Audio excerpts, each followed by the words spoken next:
morning we were talking about Antiochus, and we finished his section, the prefigure of the Antichrist. And so tonight we're going to be talking about the Antichrist, and we were discussing that his hatred for the Jews is just amazing, because it has to be demonic. Some anger, some hatred. Perhaps you can explain saying, well, they took away my wealth, or they hurt me.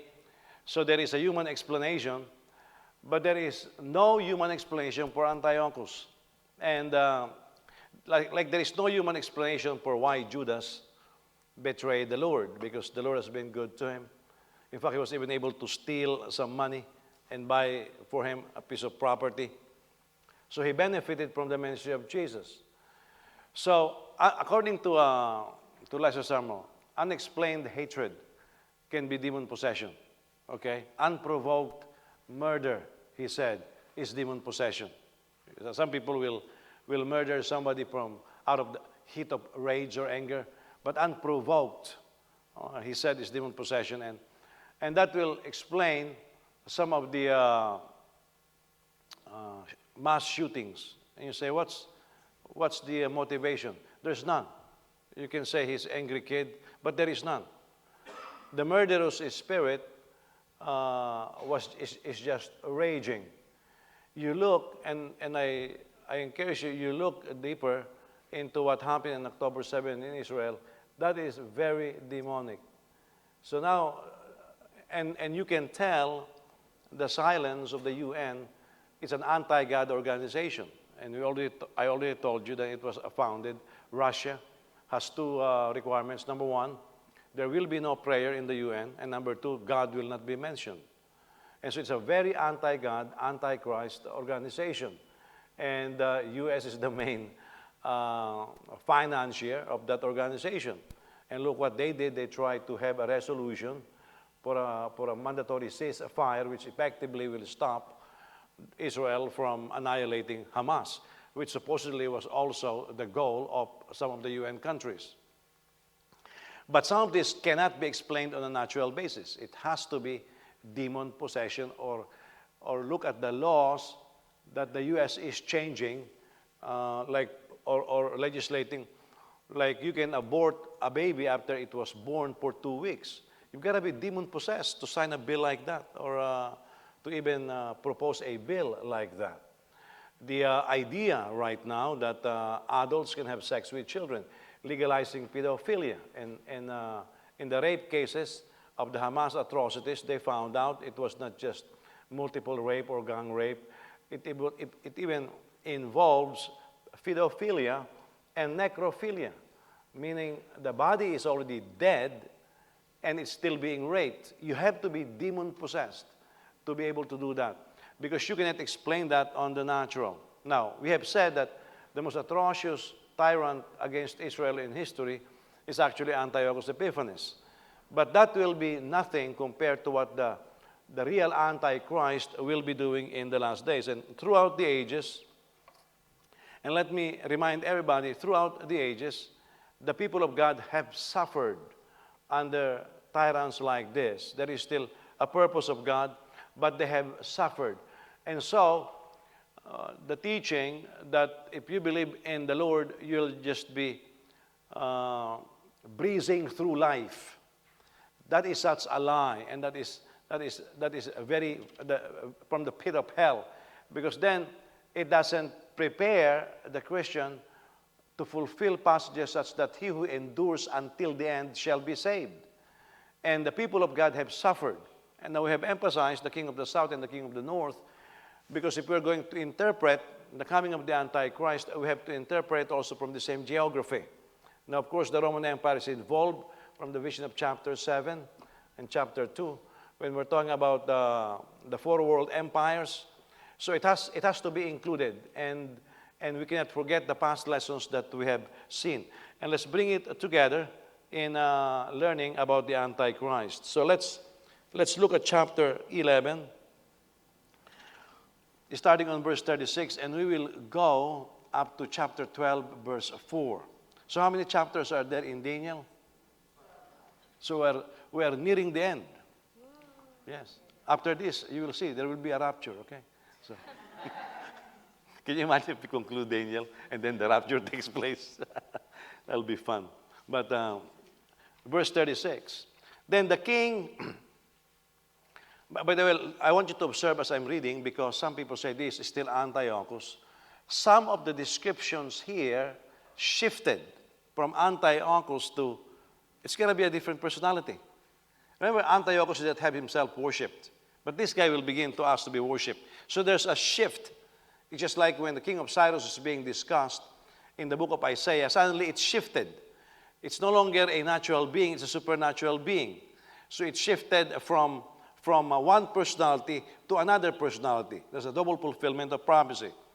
Then the king will do whatever he wants. He will exalt and magnify himself above every god. And he will say outrageous things against the God of gods. He will be successful until the time of wrath is completed, because what has been decreed will be accomplished. So there, he did not declare himself as God. In fact, Zeus was exalted by Antiochus, and so it could not be him anymore. He will not show regard for the gods of his ancestors. Now, this is a loaded statement. He will not show regard for the God of his ancestors. The God desired by women. That's a bad translation. I'll explain later. Or for any other God, because he will magnify himself above all. Instead, he will honor a God of fortresses. A God of his ancestors did not know, with gold, silver, precious stones, and riches. He will deal with the strongest fortresses with the help of a foreign God. He will greatly honor those who acknowledge him, making them rulers over many and distributing land as a reward. At the time of the end, the king of the south will engage him in battle. But the king of the north will storm against him with chariots, horsemen, and many ships. He will invade countries and sweep through them like a flood. He will also invade the beautiful land, and many will fall. But these will escape from his power: Edom, Moab, and the prominent people of the Ammonites. In today's world, the Edom, Moab, and Ammon, what territory does it belong to right now? Jordan. Okay, so remember that. Jordan, the king of the north, will not be able to touch these countries. Okay? So the reach of the Antichrist is limited. Okay? He will extend his power against the countries, and not even the land of Egypt will escape. He will get control over the hidden treasures of gold and silver, and over all the riches of Egypt. The Libyans and Cushites will also be in submission. But reports from the east and the north will terrify him, and he will go out with great fury to annihilate and completely destroy many.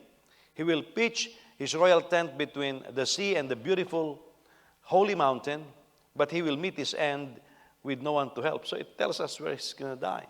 So what is this between the sea and the holy mountain? Where is this at? From your map, come on. Where is this at? Between the sea and the holy mountain.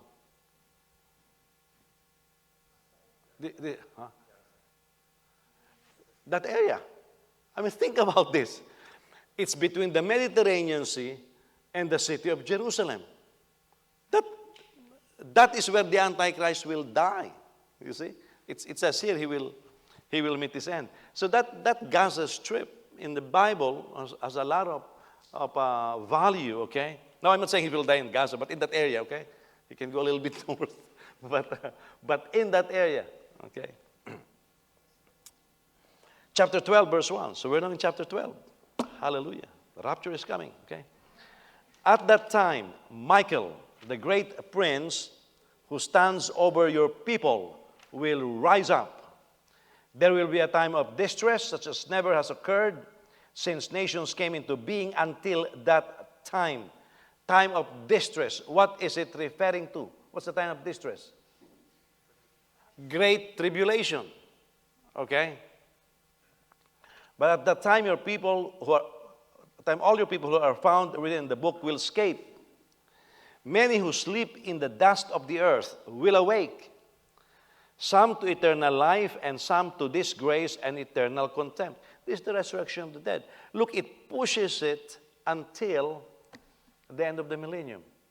You have to observe the language, because the resurrection, the first resurrection is the resurrection of the righteous. The second resurrection is the resurrection of the unrighteous to eternal judgment. So it pushes us end of the Great Tribulation, and it jumped by a small change of words to the end of the millennial reign.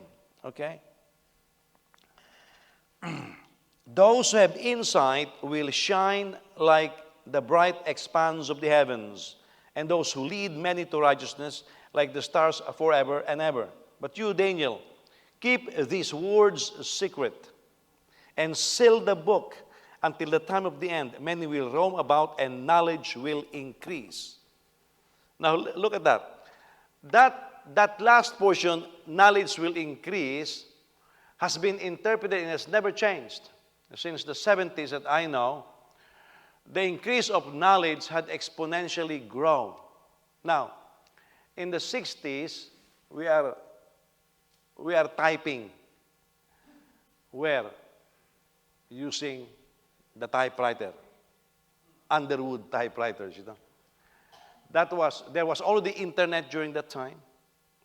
There was already email during that time. But only the Pentagon is using it. Only the Department of Defense is using it. So that is something that the government cannot control yet, or have no control, so they cannot give it for public consumption. But think about it. In the 70s and 80s, then you begin to have this fax machines, and then the electric typewriter, and then it moved into word processor, and then the Apple computer was born. And then after it was born, knowledge just increased. Before, satellites were dominated by the US and Russia. But now even the Chinese have satellites. And even this Jewish guy, what's his name? The billionaire? What? Elon Musk, okay. Even Elon Musk had flooded the heavens with his Skylink, okay? And now you are looking at your telephone, that most of the time you don't answer, but that is what it is for, okay? And that's what you use to record videos.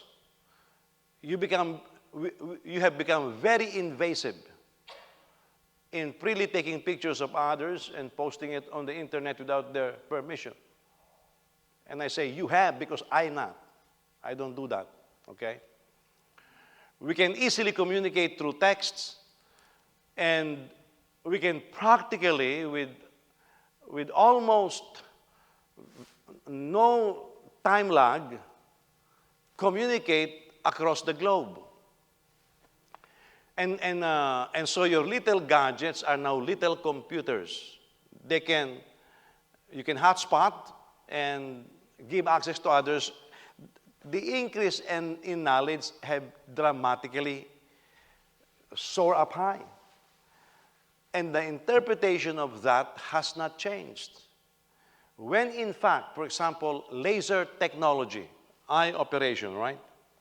Remember that doctor who wanted to work with us? He made a presentation. They found some documents in the late 1900s. Late 1900s, they already found documents conceptualizing laser surgery in the eye. Now, can you imagine this? The concept of laser surgery in the eye has been there in the late 1800s. But they cannot put it together. And now people are just putting things together. We were scared, the world was scared when Nagasaki and Hiroshima was bombed with atomic warhead. Now there are thousands of warheads. When the Iron Curtain collapsed, the US was shocked because 500 projectiles from Russia was pointed towards one place the state of Virginia, most of which is pointed towards the Pentagon. 500 nuclear warheads from Russia pointed towards Virginia. And we are shocked that right now, we are no longer doubting the prophecy that the earth will meet the judgment of fire. Because you explode these warheads, and then you couple it with disturbances from the heavens, volcanic eruptions, which can result in some of these aggravations. The earth can literally melt with fire. It is no longer, how could it be? The Bible talks about people dying, and before even hitting the ground, their skin will melt. We say, how in the world is that possible? There are chemical weapons now designed for that. And so we are no longer living in, how is it possible? We know it's there. The technology is there. And so the end times are here. Okay, so let's look at this. We know that this is beyond Antiochus the fourth, Epiphanes, okay? Therefore, the king of the north mentioned must also be or needs to be looked at as the king who will live in the latter days. That is the Antichrist. Now, if you look at the descriptions, verses 36 to 39, we know it's the Antichrist because the description has been used elsewhere in reference to the Antichrist. Let me give you a couple of passages. 2 Thessalonians chapter 2, verse 1. I'm trying to be sensitive to the time because I want to finish this tonight so we can just concentrate on chapter 12 next week, perhaps up to Christmas morning, okay? And start a new series on candlelight communion, okay? How about that? That sounds very ambitious, but let's breathe. 2 Thessalonians chapter 2, verse 1. Now concerning the coming of our Lord Jesus Christ and our being gathered to him, we ask you, brothers and sisters, not to be easily upset or troubled, either by a prophecy or by a message or by a letter supposedly from us, alleging that the day of the Lord has already come. So even in the times of Paul, some people already said that Jesus already returned. Don't let anyone deceive you in any way, for that day will not come unless apostasy comes first, and the man of lawlessness is revealed, the man doomed to destruction. So one of the things that we will see is apostasy. Apostasy will only happen among the believers. On a grand scale, before this day comes, a lot of believers will backslide. Not just falling away, but backslide. Apostasy is when you have a reprobate mind, when you know what is right, and you don't do it, and you know what is wrong, and you do it. Is it happening today? Yes. When Christians say, well, it's okay to be homosexual, you know it's wrong. The Bible says it's abomination. And yet, we have denominations like the Presbyterians and the Methodists saying we can have same-sex marriage. You know that premarital sex is wrong. And we have pastors in the Philippines, of course it's given here in the U.S. already, who said that if the wedding date is set, then you can sleep together, condoning immorality. When you know what is wrong and you say, it's okay, do it, that's apostate mind. That's a reprobate mind. And we are allowing it to just skip through our senses and let it just pass us by. He opposes and exalts himself above every so-called God or object of worship, so that he sits in God's temple proclaiming that he himself is God. Revelation 13, starting on verse 1.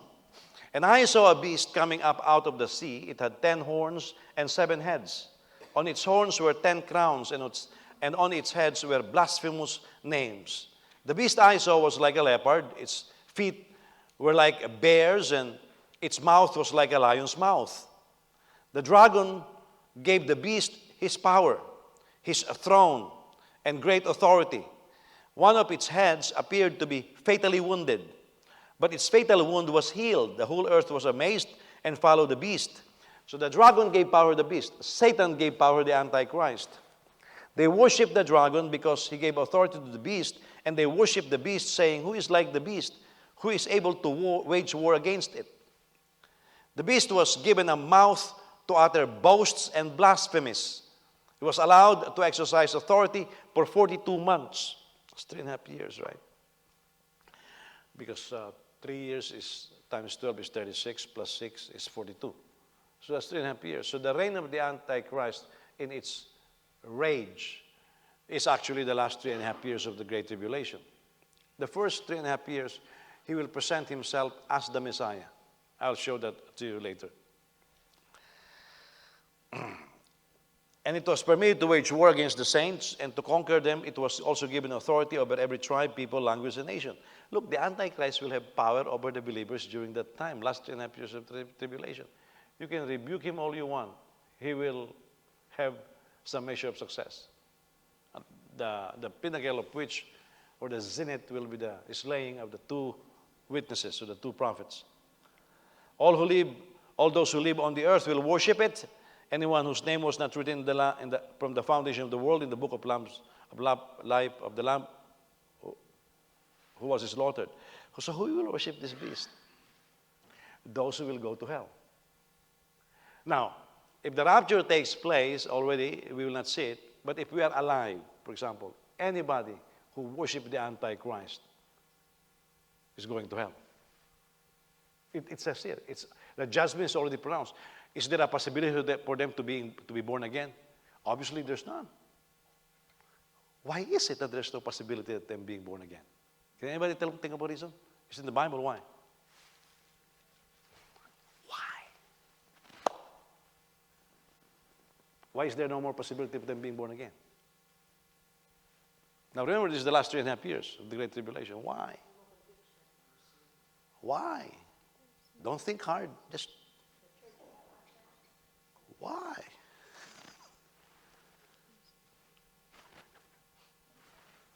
They have the mark of the beast, guys.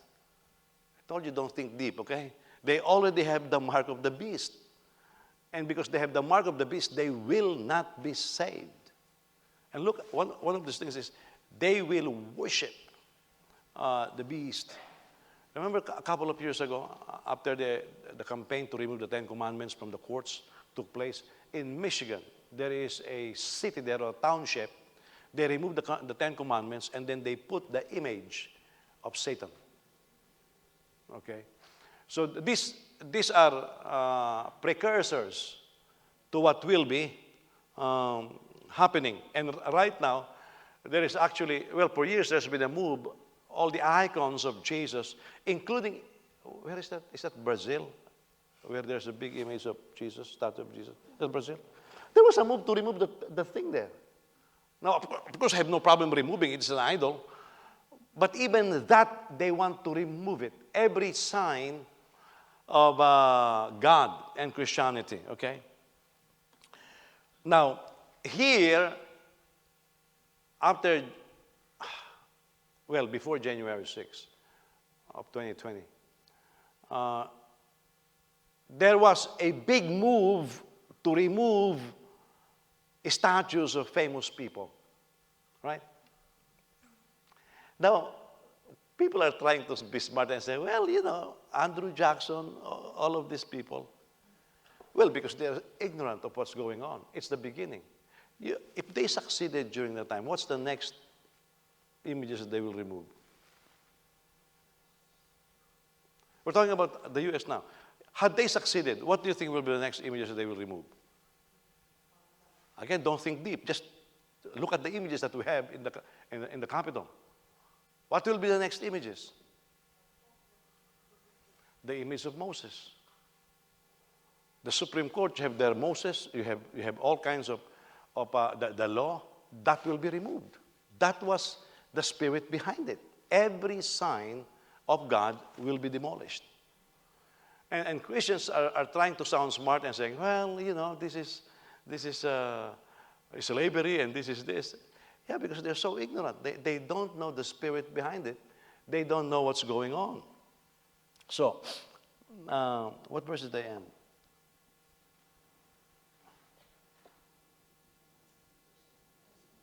Verse 8, verse 9. If anyone has ears to hear, let him hear. If anyone is to be taken captive, into captivity he goes. If anyone is to be killed with the sword he will be killed. This calls for endurance and faithfulness from the saints. Now, let's describe the Antichrist. First of all, 36 to 39. He will do whatever he wants and whatever he pleases. This means, or this can only mean, that he will be in a position of incredible authority, facing very little opposition. And why not? The Bible says he was fatally wounded. And they thought he was dead, but he got healed. Who was he trying to copy? Jesus. What about Jesus? What are they trying to copy? Resurrection. The Antichrist will try to pretend he already presented himself as the Messiah during that time. And he will be wounded perhaps in a battle. Remember, he will dethrone 3 kings. And after he dethrones 3 kings, or you can say 3 prime ministers, 3 presidents, then he will rise to global prominence. Well, in that battle, the possibility is he is wounded. And there will be, with the news media right now, with the gossip or intrigue that is highly developed, it will be easy for him to say he died and came back to life. Then who will oppose a person like that? So this is evil personified. This is Satan-possessed individual with very little opposition. So he will do whatever he wants. He will desecrate the temple and all of those things. Now, there are 2 characters in the Bible from Daniel that we have read who same thing was said to Cyrus and to Alexander the Great. That's in chapter 8 and chapter 11. So before the coming to this position of authority, first he will share power with the 10 kings, the 10 horns. The 10 kings will band together to form a confederacy.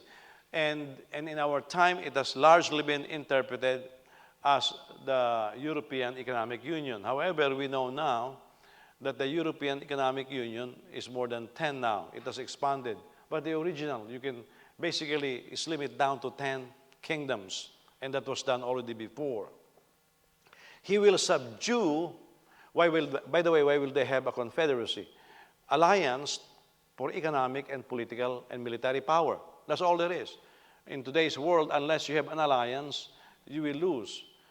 Thank God that Israel is still allied to the U.S.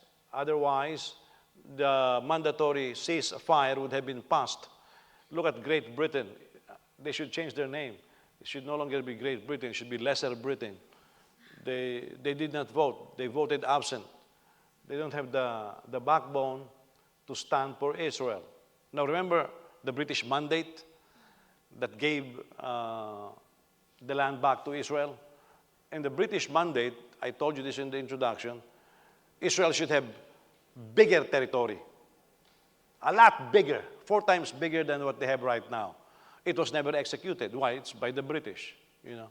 So here comes the British again. They voted. Can you imagine you are there absent? Who talked? Absent.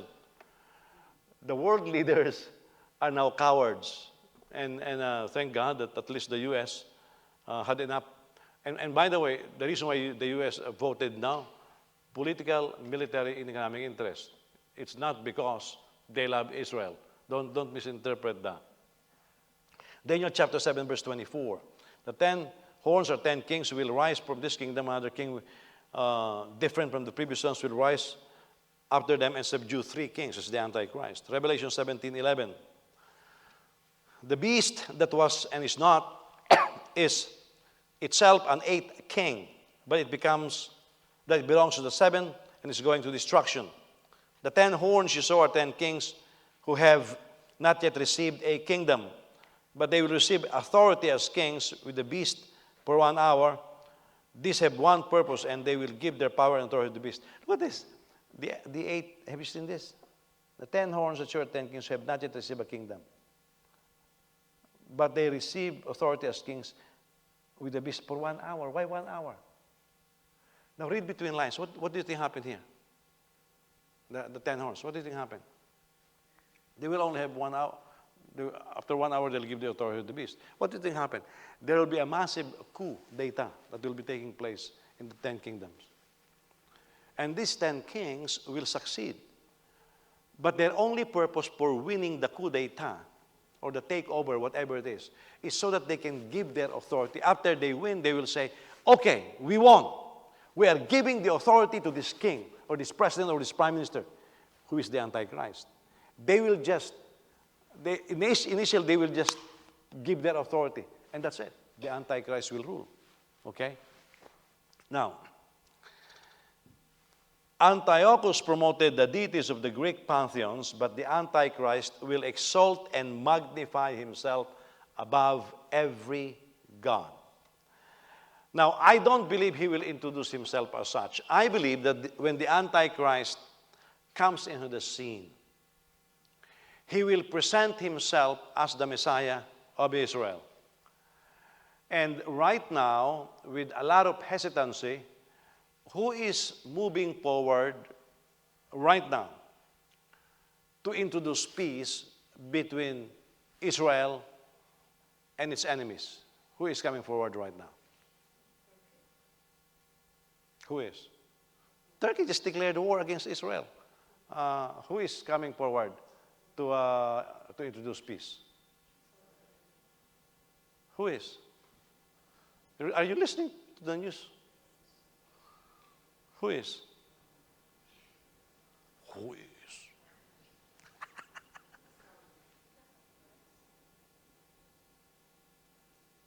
No one. That's the answer, no one. That's why you're having difficulty thinking, because there is no one. Okay? Are we listening to the same news, guys? Or just you're listening to the gossip column? Okay? There is no one. Who would stand for Israel right now? Even the U.S. is afraid. You see? No one. That's why very ripe for somebody, a man of peace, to step and say, I have the solution. Whoever comes up with the solution that Israel will embrace, that is the Antichrist. Okay? So, but of course, he will be hailed as the Messiah by the Jews. And of course, because he will be hailed as the Messiah, first he has to at least show that he honors the Mosaic law or the Old Covenant. Okay? That's why the interesting thing there is this. The temple has to be rebuilt. Now, the introduction of if we are living in the last days, and we will see the manifestation of the Antichrist if there's no rapture, you have to believe that the Antichrist is already full grown. Okay?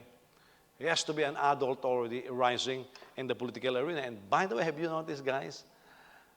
The powers that you think are not. And people who are rising to power, you say, where in the world did they come from? Remember in Poland, who is that electrician who became the president of Poland? You forgot. Me too, I forgot. But I think his name is plastered in Northeastern Illinois University, something like that. Yes. What's that name? Okay, that name. Yeah. The electrician. Look, who was supposed to be the Speaker of the House? McCarthy was deposed. Who became Johnson? Who in the world is this guy? I know he's born again, but who in the world is this guy? We are actually coming up with leaders that we don't know. Why? Because people are sick and tired of the old leaders. Here in America, we call them rhinos. Yeah. So who knows? You can be the president of the Philippines, you know. They're tired of these old names. But the mood is there for somebody new who will come up with a solution. Because the nations are imploding. You don't need outside power to destroy it. The U.S. is imploding. It doesn't need external forces. So it's looking for for somebody who will bring solution. Even Israel is tired of its leaders, including Benjamin Netanyahu. I mean, how many times was that guy, he was removed, he was revoted, removed, and then back again? And now, after being back in power, except for the war, he should have been removed again. You see that the people are tired.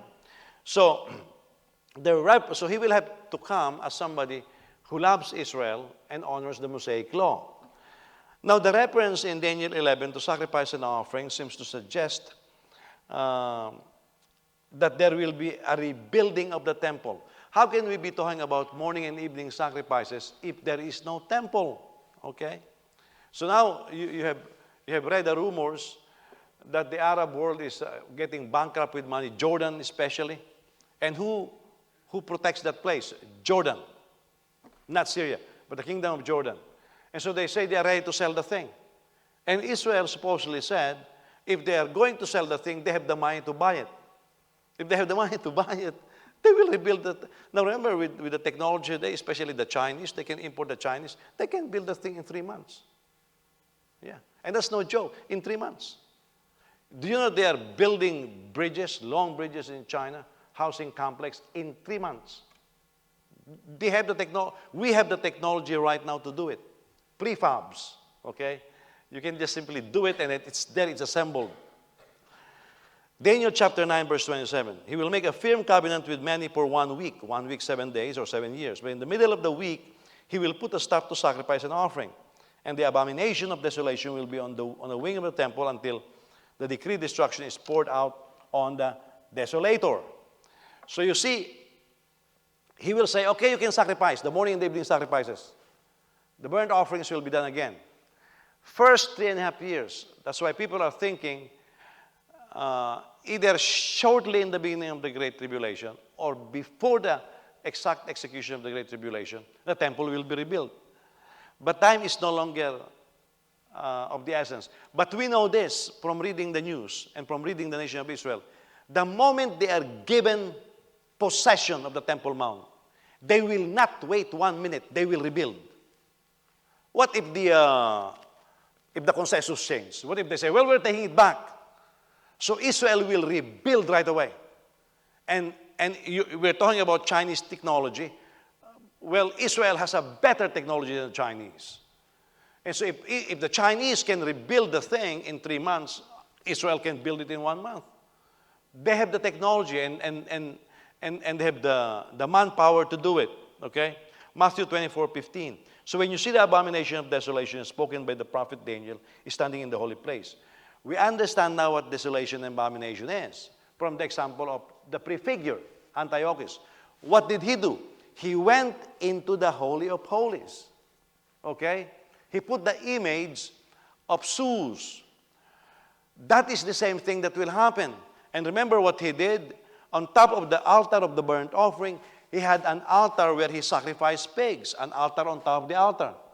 That's the prefigure. So we have an idea of what the Antichrist will do. The Antichrist, to declare himself greater than all of the gods, will march in the Holy of Holies. The interesting thing is this. Is the Ark of the Covenant there the moment they rebuild the Holy of Holies? What do you think, huh? You don't like it? Okay. What about you? You don't think so? Anybody else have any opinion? Is the Ark of the Covenant going to be there? Well, I don't know if it's going to be there. Remember, when Antiochus desecrated the Holy of Holies, was the Ark of the Covenant there? It's not there. You see that? So if it's a prefigure, the possibility is still not there. Because we read from Hebrews, where is the Ark of the Covenant? Or we read in Revelation, where's the Ark of the Covenant? It's in heaven. How did it go there? Zoom me up, Scotty. You know?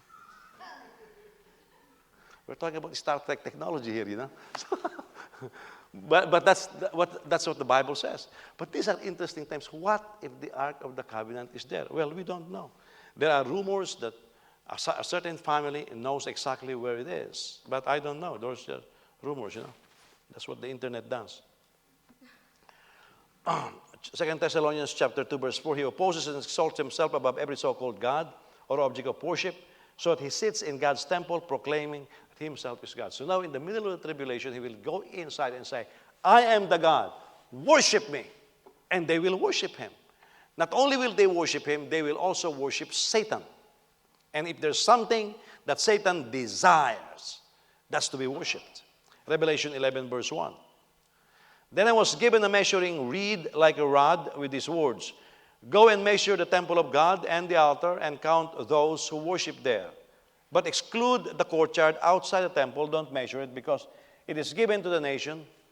And they will trample the holy city for 42 months. Again, the last 3.5 years, the Gentiles will do its final trampling. Okay, so that will be the end of after that, the end of the time of the Gentiles. So the remainder of Daniel 27 suggests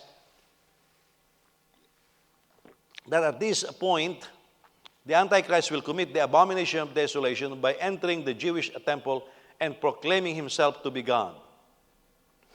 He will say outrageous things against the God of gods, which means he will blaspheme God. Revelation 13, verse 6. It began to speak blasphemies against God, to blaspheme his name and his dwelling, those who dwell in heaven. Not only will he blaspheme God, he will blaspheme the temple. He will blaspheme heaven. That's what he will do. Now, for a reason, God will allow the Antichrist to succeed for a time, enjoy success. This is only until the time of wrath is completed according to verse 36. The time of wrath is completed, or the cup of God's wrath is filled. When did this happen? It happened before the conquest of the promised land. And you know what happened. God overthrew the inhabitants of the promised land. So you can tell that at the end, when the cup of God's wrath is filled, he will just overthrow the Antichrist. Of course, he will die. Now, verse 37 gives us a religious outlook of the Antichrist. He will show no regard for the gods of his ancestors. Say, his ancestors. He will show no regard for the gods. The Greek word used is Elohim. Gods, it's plural, right? Among the Christians, we interpret this as the Trinity of the Godhead. So this is a mistranslation. It should not be translated as gods of his ancestors. But it should be translated because elsewhere this phrase is used. It was translated as the God of his fathers. Say God of his fathers. It's a very famous Jewish phrase. If he will show no regard for the God of his fathers, what does it imply regarding the ethnic origin of the Antichrist? Jewish. Huh? Jewish. At least ethnically, the Antichrist is Jewish. Ani Shorosh, I don't know if he's still alive, he was preaching to us in the late 70s, and he believed that the Antichrist is half Palestinian and half Jewish. Yeah. Now, I don't know if that's true. I don't want to find out except for Bible interpretation.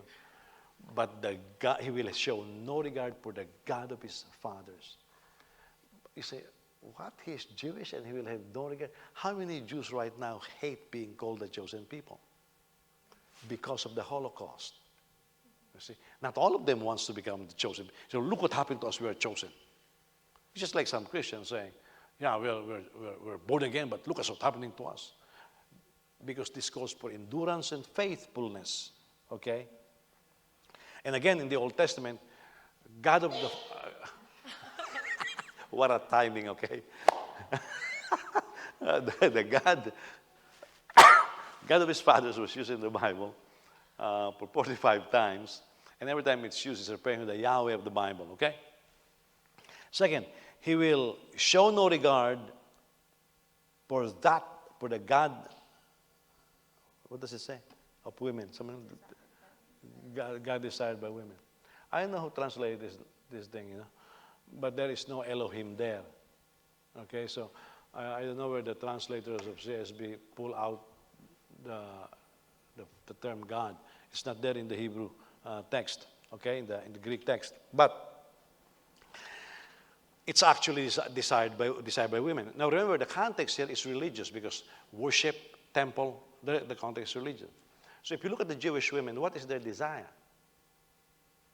Desire of the women. What is their desire? Historically. Yeah. What? What? Their desire is men? What is the desire? If you know, if you're aware of the prophecy, what is the desire of the Hebrew women? On a religious context. What? What about the Messiah? To be the mother of the Messiah. That's why the greeting of the angel to Mary is, "Blessed art thou among women." What you have is the desire of the women to become the mother of the Messiah. So this is still in regards to worship. It's not sexual context, okay? So the strong view here is to be the mother of the Messiah, the desire of Jewish women. So the Antichrist will oppose this, meaning the Antichrist will oppose anything. He will not tolerate any rivalry in worship and adoration. Okay? Now, where did he get this from? One of the statements about God is, "I will share my glory with no other." God is very zealous regarding his divinity. He will be the only one to be worshipped. So we can understand why the beast who empowers the Antichrist, who is Satan possessed, will have no tolerance for worshiping others. And by the way, have you noticed the progressives and the left who say, let's be tolerant? They are the most intolerant in terms of worship. They hate the idea of us worshiping God. That intolerance is being promoted as tolerance. So again, the platform is there. He will magnify himself above all. Revelation 13:4, they worship the dragon because he gave authority to the beast, and they worship the beast, saying, "Who is like the beast, who is able to wage war against it?" And again, 2 Thessalonians chapter 2, verse 4, he opposes and exalts himself above every so-called God or object of worship, so that he sits in God's temple proclaiming that he himself is God. Now, in place of God, he will honor the God of the fortresses. His ancestors doesn't even know. Meaning, what will happen is, because fortresses is speaking militarily and all strength, the Antichrist will multiply honor upon those who join him in serving other gods or back him up in declaring himself to be God. That is the political climate of today. My wife is bringing up to me the idea that if you miss, you're in the poor category. If you miss declaring your taxable income, IRS will go after you with impunity. And by the way, there is even what we call as automatic garnishing of the taxes through your bank account, right? What about the undeclared incomes of the Bidens? What did the IRS say? We will not investigate. They are after your $10. They are after the tips of the waiters and waitresses. Oh, but the millions that Hunter Biden had taken, we will not investigate. Why? That is the spirit. That is not a simple thing. The spirit that is beginning to prevail is if you go along with me. I will show you more favor. That is where the Antichrist will continue to have almost unopposed authority, you see. And so that is going on right now. I mean, listen to the audio track that they found in Ukraine. If you don't fire the Attorney General, you're not going to get the aid. Was it the $1 billion aid of the years or something like that? You will not get the money. And he cursed the president of the U.S. right now. He cursed and say he was fired that day. That's the favor. We see that. So don't get blindsided by this. The platform is there. We are just waiting for the manifestation of the Antichrist. Now, let's apply this quickly, okay?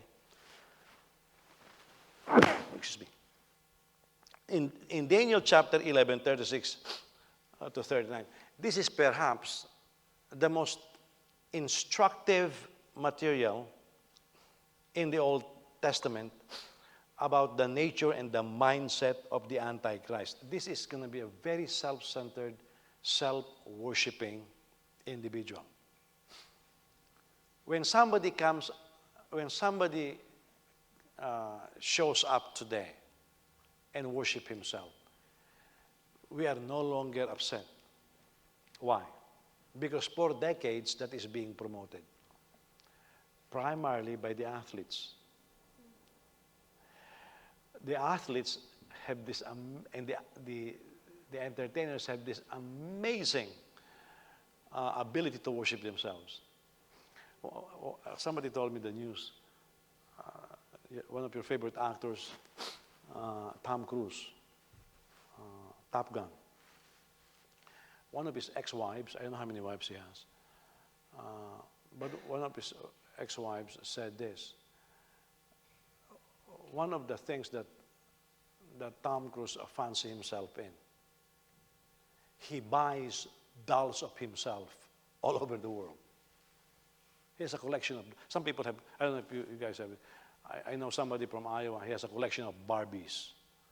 There is a grocery owner, and she told me, hey, Pastor, say, come, I'll show you my collection. It's a whole cabinet of Barbies from the beginning to the current events, you know. Now, I'm not saying it's wrong, but Tom Cruise collects himself. Yeah, he collects himself. I don't know what he does with himself, you know. But the Hollywood performers have this amazing ability of worshiping themselves. Who's this? Who is that short guy? Very good in sportcasting. He only shows up during the championship games. The short guy. The shorter guy. Who's that short guy, the broadcaster? Who is that guy? Bob, yeah, there you go, Bob Costas. I was watching one NBA game, and you know there are some phrases that you hear, and it doesn't leave you. These are famous quotes. It was a championship series, and I even forgot who this player is. This player did a phenomenal move and made a basket. And after he made this phenomenal move and made the basket, he bent his knee, looked up to God, and then began to celebrate. And Bob Costa said this phrase. He said, and after a moment of humility, he proceeded to worship himself. I did not forget that phrase. I wish I'm the one who come up with that phrase, you know, but I'm not. So, but he said this. After a moment of humility, he proceeded to worship himself. That characterizes our age. And so when the Antichrist, that's why I was telling the planning committee yesterday, I really don't like working with people who wants to promote themselves or who wants to exalt themselves. Because there are some people that they really want to be the highlight and everything else, you know. It's annoying to work with people like that. However, the culture of our day is we follow people who adulates themselves, who worship themselves. That is very opposite of a servant spirit, but that is very characteristic of who Satan was in the book of Isaiah. He wanted to sit, how does it say? You know what I'm talking about, right? I think it's Isaiah chapter 14. He exalts himself to be equal with God. That's why we have to be very careful when we tend to magnify ourselves and think of ourselves more highly. But, but this is going to be what is happening in those days. By the way, politicians are known for exalting themselves. They claim credit that doesn't belong to them.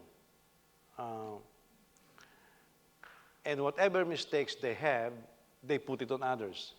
Like Biden. Some of the accomplishments of Trump, which clearly Trump's, he said he did it. And his mistakes, he said, Trump did it. You know, including the building of the wall. There was a time he was claiming credit for the building of the wall. He opposed the thing, you know. And then begin to say that Trump actually stopped the rebuilding of the wall. He has been asking for money to rebuild the wall. But you know what? The blinded world are just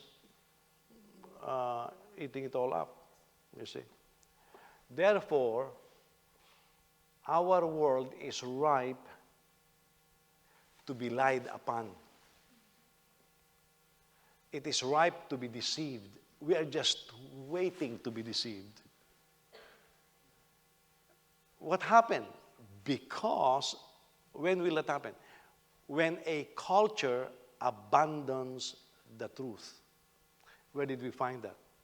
Romans chapter 1. They know God, but they walked away from that knowledge of God, and they know that that is a tree, according to Jeremiah, right? They know that is a tree. And they know it's winter time.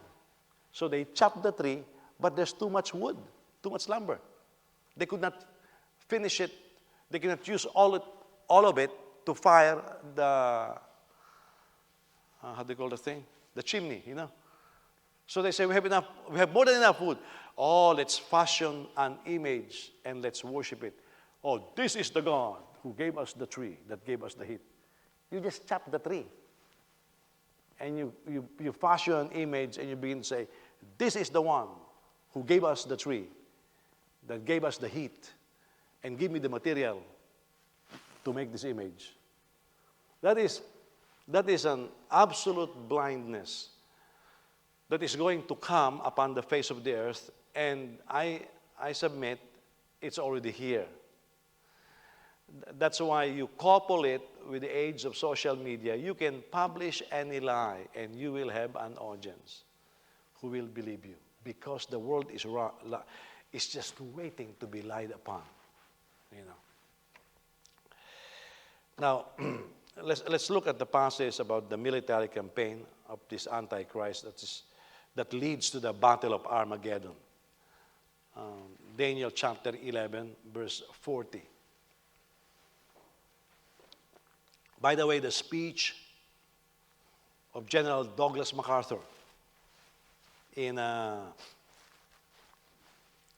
on the aircraft carrier where they signed the unconditional surrender of Japan, he said, if we don't find ways to reconcile and find peace,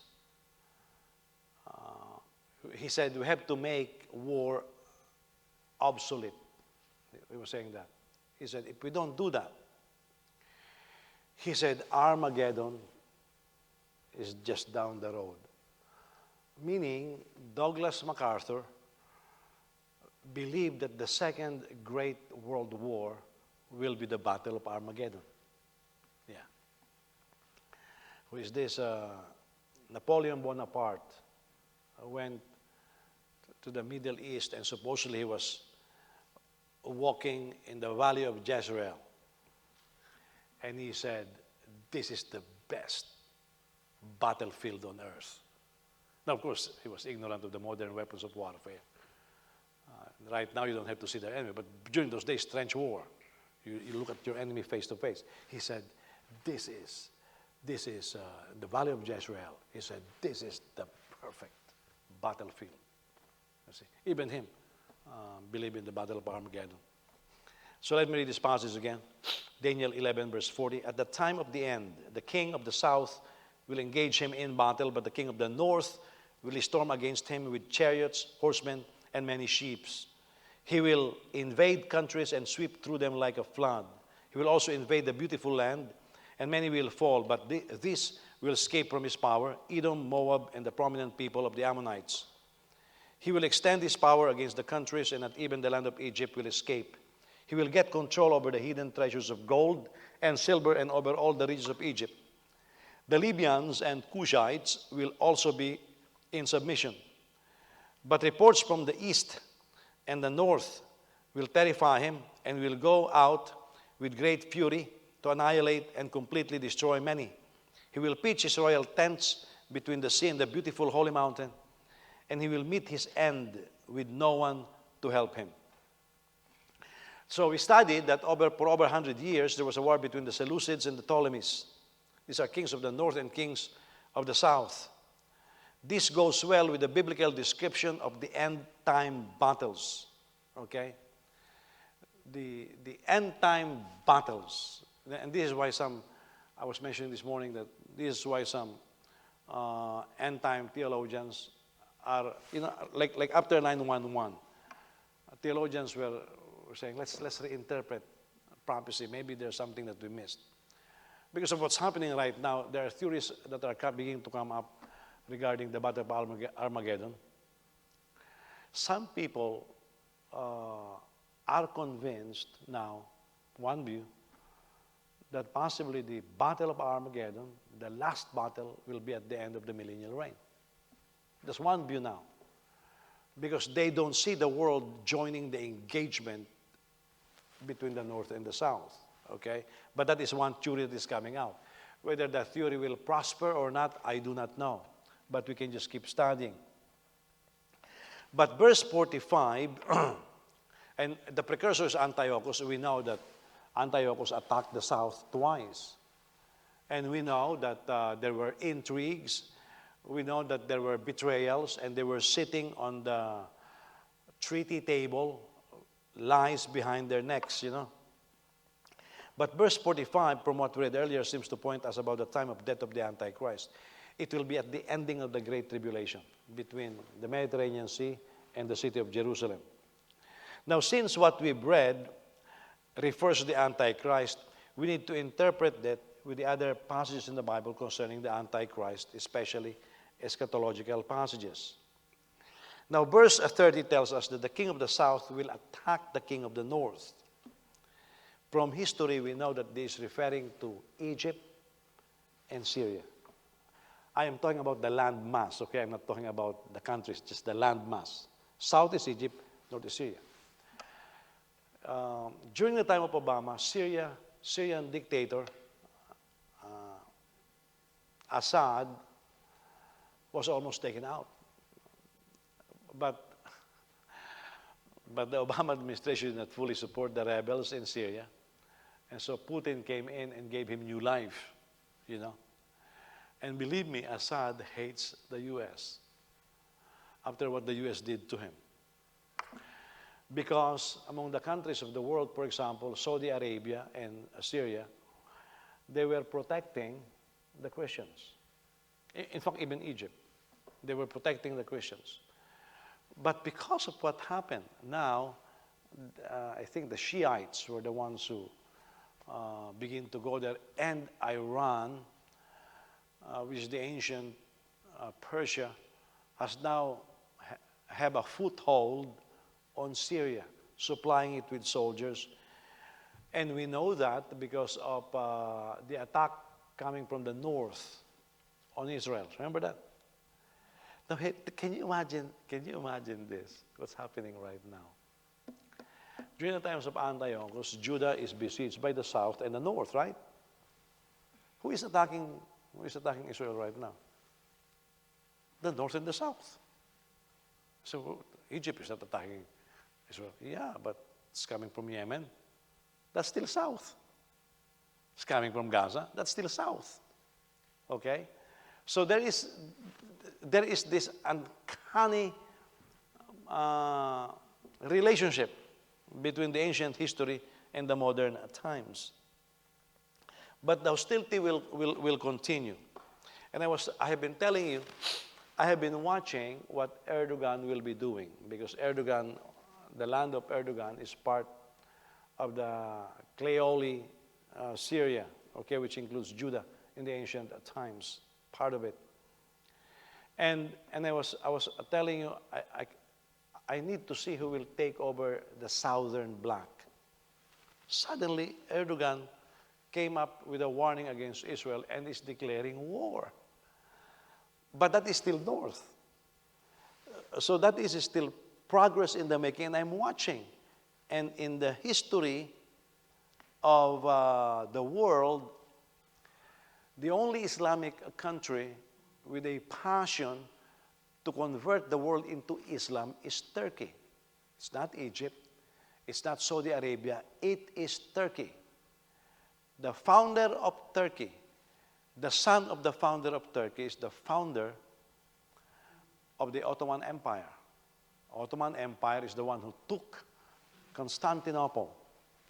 They're the ones who took I forgot the places. What's the name of that place? The buildings? Hagia Sophia and all those places. And Erdogan took it from UNESCO. Remember that? Not too long ago. Took it from UNESCO. What did he do? He allowed it to function against him. I know what it is, but I'm sleepy perhaps, you know. But you should know it because you are students in the school. And this is in the current events. So don't look at me like you're lost, okay? This is in the current events. Huh? Oh, they don't teach anymore in school. Too bad, okay? So who is the king of the north now? Because the king of the north is the Antichrist. So he is the king of the north. Now this is problematic to me because I don't know who the king of the north is. We know from what we read that the Antichrist is the little horn, right? The little horn is part of how many horns? The 10 horns. And he will destroy the 3 horns. The 10 horns, who are they? EU, right? European Economic Union. That's the common understanding today.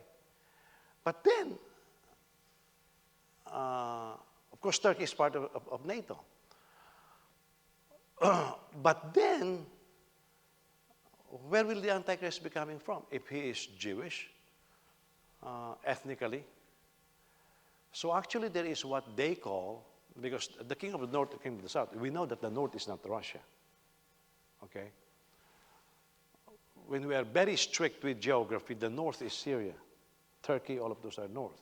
South is Egypt and Libya and the Kushites.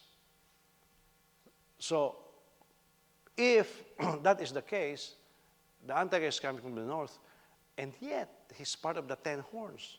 Who is he? So some people are saying that this is actually a different king, okay, who will support the north, but really part of the territory of the old Roman Empire. So this is where they come up with what they call as the three-king theory. He is king of the north, but not the north as we know right now. So now that becomes open for who he is. The mystery of this personality continues to be shrouded, okay? But this guy is waiting for an opportunity to declare himself as the peacemaker, because the Bible declares he will declare there is peace, peace when there is no peace. And he will declare himself to be the Messiah. So the Bible says, Jesus also said, beware when somebody says, the Messiah is here, and they will come, the thronging. Because he will broker the peace, allow the rebuilding of the temple, politically powerful, almost unopposed. We are looking for these personalities. So the moment we begin to see these personalities, we are looking at the possible Antichrist. Yeah. And the stage is set. We are looking at Israel right now. The longest war that they have ever been in. This is what? How many days now? 60 plus. Almost 70 now. This is the longest war. And yesterday, the UN attempted to have a strong resolution on mandatory ceasefire, which will leave Hamas to recoup and attack again. Israel will not honor that, will not respect that. Thank God, the U.S., it's under pressure. Ipit ang U.S. because of its economic, military, and the U.S. is clinging for its place in the world right now. The East is dominated by China. The West, right now, this Erdogan figure has come up. It's not a rich country, but it came up to be very powerful. We thought Putin is dead, but he came to life again. And U.S. keeps losing influence. Part of the world is even begging for China, okay, to mediate the peace in Israel.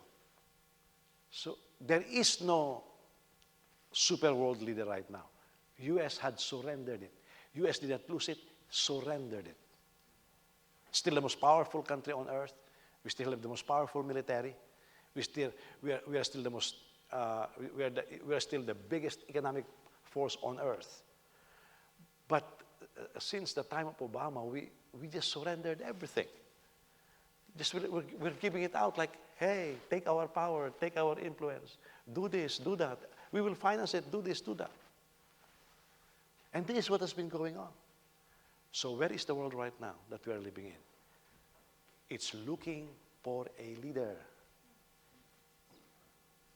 That is right now.